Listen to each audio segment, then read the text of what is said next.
Ladies and gentlemen, boys and girls, good afternoon. Did you know that there's a test for deciding if a princess is real or not? I didn't know. How many of you girls have ever wanted to be a princess before? Raise your hands, don't be shy. Well, I am here today to tell you about the real princess test. It's true 120% success. So I'm going to begin where it all started. Once upon a time in a land far, far away, many, many years ago, when kings wore capes and crowns with rubies and jewels, there lived a handsome prince.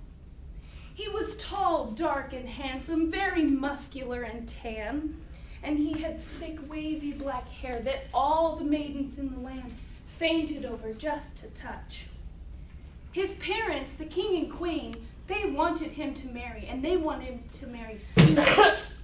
But the prince, he said, no, not for me, not until I find a real princess. Only a real princess will do for me, he said. So the prince left the kingdom on a quest to find his true love, to find this real princess. He looked far and he looked wide. He looked high and he looked low. In valleys and rivers, in countrysides he traveled. In every village and every city he stopped to look for a real princess. At every single castle he stopped, whether it had a moat or not. But nay, nothing he could find could satisfy the love that his heart craved. No, none of the queen's bribes to marry their daughter could satisfy the longing in his heart. The kings, they offered him castles and lands and horses, but nothing satisfied the need in the prince's heart.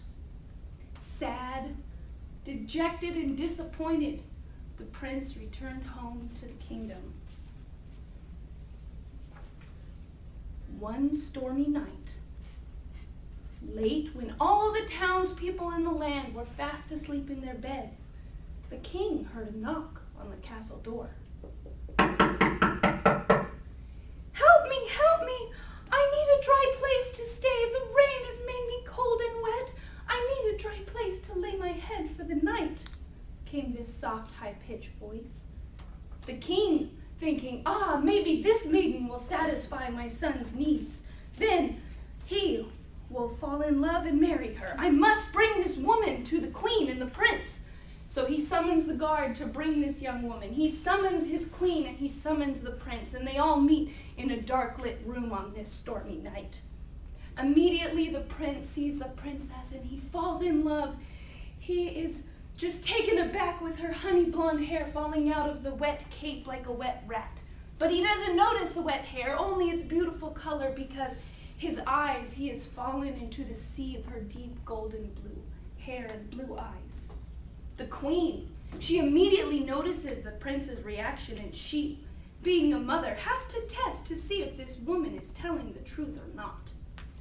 So she says, oh dear, come in. You must get out of those wet clothes. We must get you warm.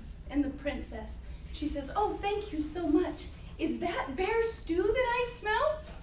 It smells delicious. The queen, she says, oh yes, bear stew, of course, it warms the soul. Please, have a bowl. And the queen rushes off to go and make her test. She calls all of her servants and she summons them and she says, go into the castle and find every mattress, every feather bed that you can, and bring it to me. All the servants are confused by this, but they know not to ask questions. So they scatter throughout the castle looking for beds and mattresses and feather things to make a comfy place for the princess to stay.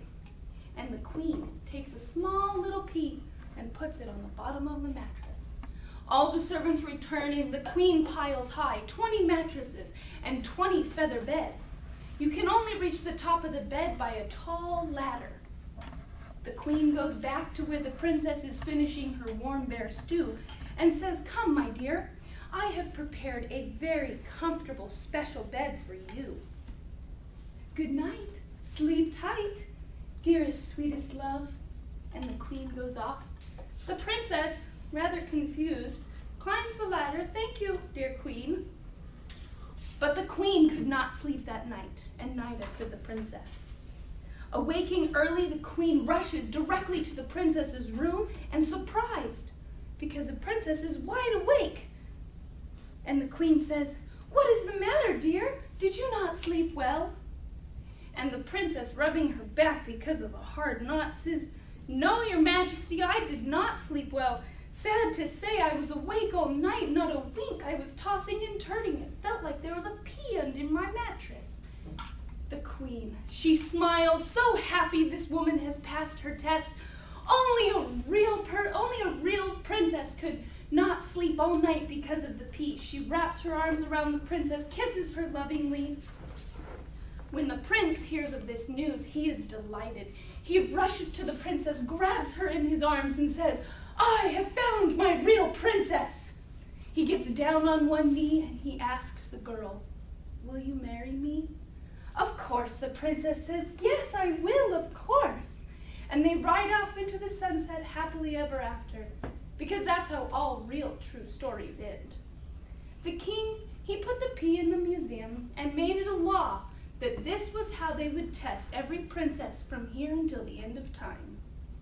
The end.